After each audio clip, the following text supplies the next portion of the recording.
Tracking, alerting, protecting. This is WKYT News at 5. Good afternoon. Rescuers saved a dog trapped in a 50-foot sinkhole. That dog fell into the hole on a farm on Grimes Mill in Lexington earlier this afternoon, and we were the only ones there as crews freed the dog. WKYT's Kristen Kennedy is live for us with a top story exclusive at 5. Kristen?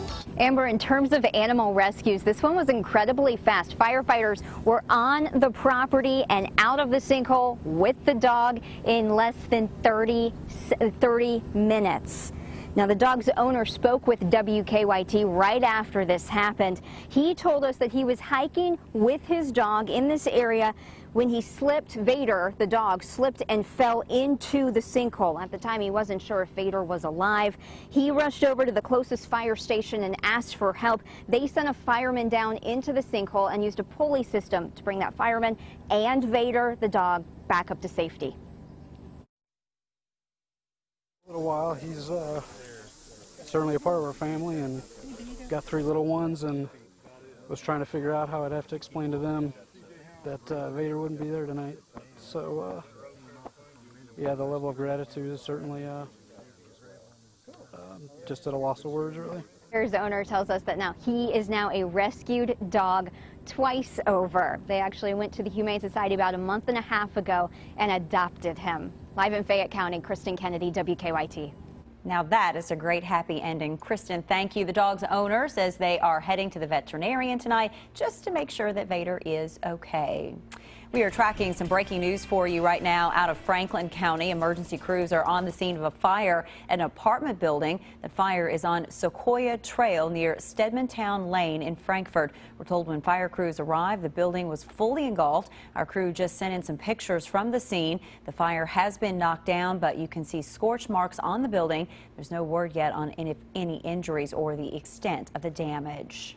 Dozens of people had to leave their homes today because of a tanker crash. That truck full of fuel crashed on Route 151 in Anderson County this morning. A stretch of Old Frankfort Road from 151 to US 127 was closed while crews cleaned up the mess. WKYT's Garrett Weimer's at the scene where traffic is moving again this afternoon.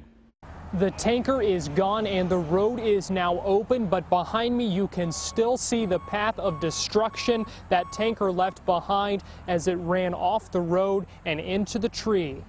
It happened around 9 o'clock this morning. Public safety officials say the driver of a tanker lost control and hit a tree, spilling gasoline and diesel. Nearly 30 homes in the area were evacuated because of concerns about an explosion from all the flammable gas. Obviously, gasoline is highly volatile, very flammable. So if we had a flash fire and/or explosion, we want to make sure no one's in that particular area.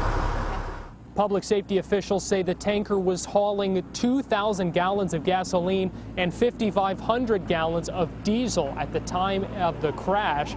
They say they did not know how much actually spilled. In Anderson County, Garrett Weimer, WKYT. And the driver of that truck was taken to the hospital with non-life-threatening injuries. Investigators plan to take a closer look at how a woman treated her siblings while living in Kentucky.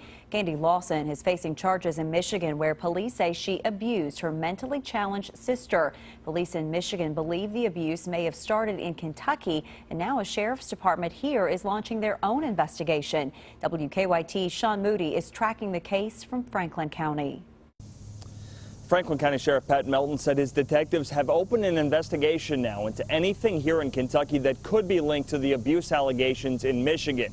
Police up there said it appeared the woman had been abused for several years.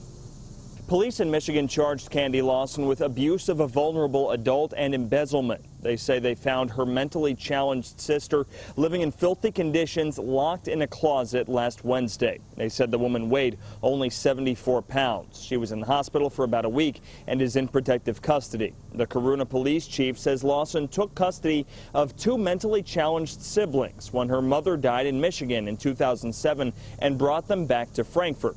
Sheriff Melton said his investigators have started looking into whether there's any evidence of abuse here. There's never been anything significant, even running a background check, we've never had anything significant there. So right now we're trying to go back and piece together anything that would throw a red flag or that may cause a red flag to be popped up. So we're going to take our time and look through documentation.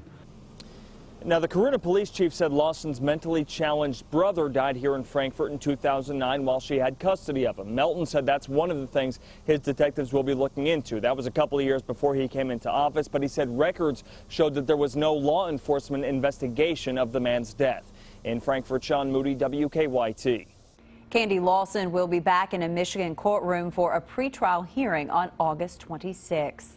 We are tracking a chance for rain and storms. It's part of a cold front that's heading towards Kentucky. WKYT Chief Meteorologist Chris Bailey's here now with more on the changes ahead. How about it, Chris? Yeah, we're going to see this big-time front that is on the move, and by roughly this time tomorrow, it is edging into far western parts of the Bluegrass State. That's going to mean an increase in some thunderstorms around here. Right now, it's a pretty good-looking day outside. Take a look in Lexington. Those beautiful clouds over top of us, not producing precipitation.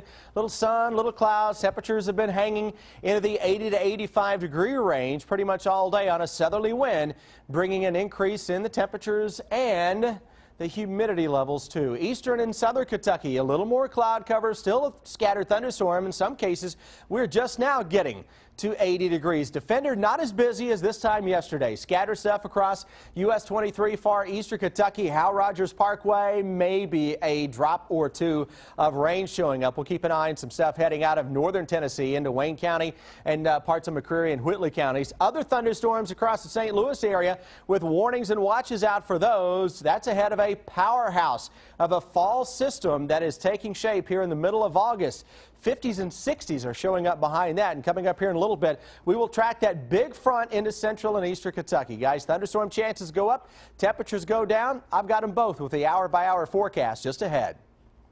Investigators say a man abandoned his young son while running from authorities. Our county-by-county coverage begins in Pulaski County, where a constable tried to stop Matthew Logan on Sunday. Investigators say he tried to get away driving through a parking lot, a field, and private property before crashing on Deerfield Lane. The Commonwealth Journal reports he then ran off, leaving his 5-year-old in the crashed truck. The constable eventually tackled and arrested the parent. Logan faces a long list of charges. His son had to be treated for a minor injury. In Breathitt County, a man suffered critical injuries after being shot during a fight. It happened about 8:30 last night in the Watts community. State police say that William Noble's gun went off when an argument with Drury Walters became physical. Walters was hit in the side. He went to a local hospital before being flown to UK. Noble is in jail charged with assault. New Jersey Senator Robert Menendez says he plans to vote against President Obama's deal to curb Iran's nuclear program. Menendez is now the second Democratic senator to announce he will reject the deal. As Craig Boswell explains, the fate of the bill will come down to Democrats on Capitol Hill. Democratic Senator Robert Menendez says he will vote against the Obama administration's deal to curb Iran's nuclear program. My overarching concern is that it requires no dismantling of Iran's nuclear infrastructure and only mothballs that infrastructure for 10 years. Menendez, a senior member of the Senate Foreign Relations Committee, joins New York Senator Chuck Schumer in opposition. Republicans in control of the House and Senate plan to pass a resolution disapproving the agreement. But in order to kill it, they'll need the support of more Democrats to override a presidential veto. The fight is primarily on the Democratic side. Dylan Williams is with J Street, a Jewish lobbying group that supports the deal. His group has purchased a $5 million national TV campaign. It's good for America, good for Israel. But Menendez says the deal threatens Israel as well as the entire Middle East. But if Iran is to acquire a nuclear bomb, it will not have my name on it. Congress has until September 17th to vote. Craig Boswell, CBS News, Capitol Hill. If Congress disapproves of the deal, it would take a 2/3 majority vote to override a presidential veto. That means the White House only needs support from 34 senators and 145 House members to sustain the veto and approve the deal with Iran. Kentucky is getting more money to fight heroin use. The state will receive $2.5 million as part of a federal grant. The money will be used for law enforcement training and public health partnerships. Kentucky lawmakers passed an anti-heroin law earlier this year for needle exchanges, tougher penalties on dealers, and more money for treatment programs. Keep up with the latest news on WKYT.com. Join the conversation on Twitter and become a part of the WKYT Facebook family. Here's a look at the most viewed stories on our website right now. People want to know more about a decision in the Rowan County marriage license fight. A man accused of chasing children into a park bathroom, and the death of a Russell County Sheriff's deputy. You can find these stories and more on WKYT.com. The military is being called in. That's how serious it is to help battle wildfires in California, Idaho, and Washington State. For the first time since 2006, the Pentagon approved a request for active duty soldiers to help fight those fires. About 200 soldiers will be deployed this weekend. National Guard soldiers joined the fight a few days ago, but it wasn't enough to save a Washington State teacher's home. All the kids that I've had and all my friends that were firemen, every one of them tried to come down here and put this out, but they couldn't get here. The power lines came down, the smoke was too thick, and they all tried. There are so many wildfires that every available crew, engine, and aircraft is now committed to a fire. The drought is expected to fuel more fires for months to come. A group of Kentucky firefighters is on their way home after fighting wildfires in California. The 20-person crew included firefighters from the U.S. Forest Service, National Park Service, Kentucky Division of Forestry, and the Nature Conservancy. They're expected to arrive in London, Kentucky between 9 and 9:30 tomorrow morning. They were in California for 2 weeks. A Zimbabwe man has been charged in the death of Cecil the Lion. A Minnesota dentist named Walter James Palmer shot and killed the beloved animal in July, causing outrage across the world. Today, prosecutors charged the man who allowed the illegal hunt on his land. Charges have not been filed against Palmer. Police are looking for Rosie O'Donnell's teenage daughter. 17-year-old Chelsea hasn't been seen since she left the family's home in Nyack, New York a week ago. Chelsea took a therapy dog with her, but is off of much-needed medication. O'Donnell tweeted that her daughter could be in New York City, which is about 25 miles south of Nyack.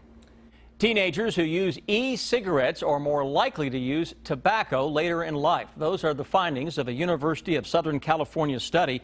Researchers say it does not prove that e-cigarettes are a gateway drug, but it shows the devices need strict regulations.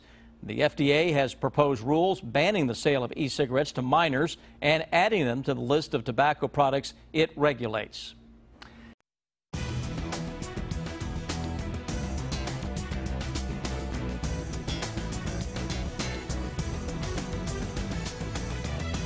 It is time now for Better Living, health, education, and consumer news that impacts your life. Deaths from car crashes are on the rise. So far, more than 18,000 people have been killed in car crashes this year. The National Safety Council says the number is up 14% compared to the first half of last year. The group estimates accidents have also cost people $150 billion in medical bills and property damage this year. Playing violent video games can lead to an increase in aggression. Despite the finding, an American Psychological Association task force says there still isn't enough research about whether games lead to actual criminal violence. The group found a number of areas where more studies are needed. Have you ever seen a piece of clothing you wanted on a mannequin but can't find it on the racks? Now technology is making it even easier to get what you want. Ever wonder how interactive shopping works? Jill Wagner shows us. Window shopping is about to get more interesting. Now you can buy this Nicole Miller dress without stepping foot in the store. Scan this code.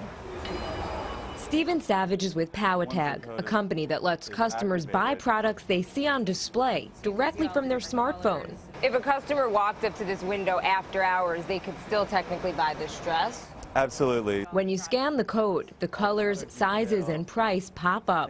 We make it as simple as see it, like it, buy it. Inside the store, the app recognizes the sound coming from the speakers and can pull up special deals. And Powatag isn't the only company using technology to revolutionize the shopping experience. If I pick up this charcoal soap here, I get the price. And Jared Schiffman founded Perch, which makes traditional product displays interactive. They pick up a product, and when they do so, they actually get information about that product. And then there's this high-tech mirror in Neiman Marcus. So you can do a 360. It's actually a giant video screen and camera that lets shoppers compare different outfits and different colors. In-store technology is only expected to increase. So impulse shopping is becoming more impulsive. Yeah, exactly. And retailers hope that will increase sales. Jill Wagner, CBS News, New York. Power Tag is available in a handful of stores, but company officials say the technology will be expanding to more stores later this year.